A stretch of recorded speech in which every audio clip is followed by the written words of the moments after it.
Hello. So I haven't done this in a very long time. A comic book haul, and not really. It's just things I accumulated, and quite frankly, it's like I just kind of been in the mood to share comic books. You know what I mean? I'm just like, yeah, I kind of want to share a comic book. I kind of have an itch that needs scratching that is in my butt, and I noticed the pattern every time I go to C2E2. There seems to be like a trend or just like a theme of what books I get. This year was Justice League, Justice Society crossovers.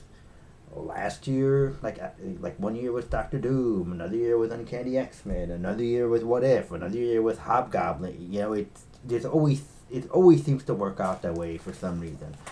So you'll notice the JSA JLA crossover theme. Here we go. Right here. Yeah. And then part two.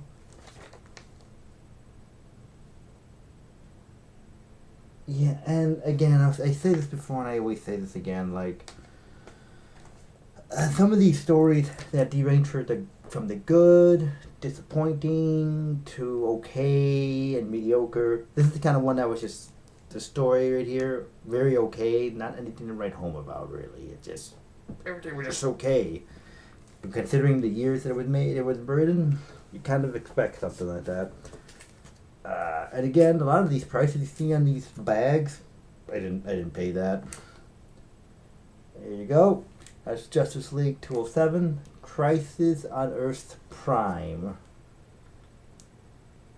Alrighty, and then the second part to it, All Star Squadron number 14. Oh.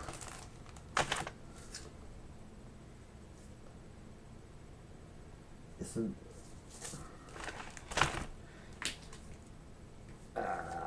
Part 3, Justice League 208.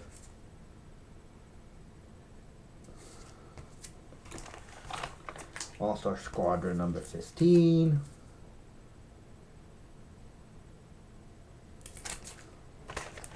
And then Justice League 209.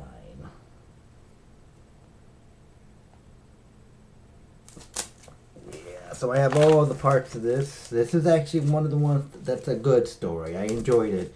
And I think this is notable because the crime syndicate at this point in time was not used like at all, and they actually kind of make a return in this story, so it was actually quite entertaining. It also arrives like time travel, and we all know I'm kind of obsessed with time travel at this point. And this is Justice League 135. And this is called Crisis. Essentially, we call it Crisis on Earth S. Justice League 136. And then Justice League 137 with a cool ass cover. And this is a story that I would say is incredibly disappointing. Like, yeah, you know, I expected something pretty good, especially when you look at this cover here. Like, you think it's gonna be really good, and it's just, ugh, it was just like a gigantic flop. It was not good. So I was very disappointed in that story. Then here's another crossover. It's a three-parter as well. Justice League number 195. Justice League 196. And then Justice League 197. Now this story was actually enjoyable too, and it was actually enjoyable too. It had a good concept, and I really love how petty like the villains that were working together were. It was pretty hilarious how petty they were. But this is a good story. I can't remember the name of the story, but this is just a three-part crossover. There. And then here's some of the ones I didn't read because I don't have the rest of the story and I don't like reading it unless I complete the story. Justice League number 73.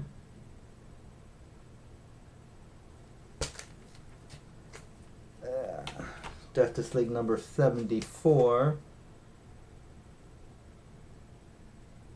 I love that cover too. Like Earth 2 Superman, Earth 1 Superman. Justice League number 83.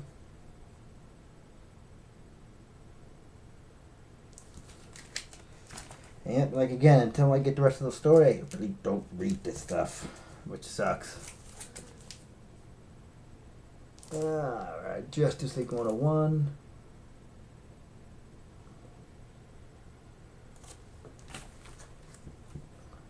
Justice League 171.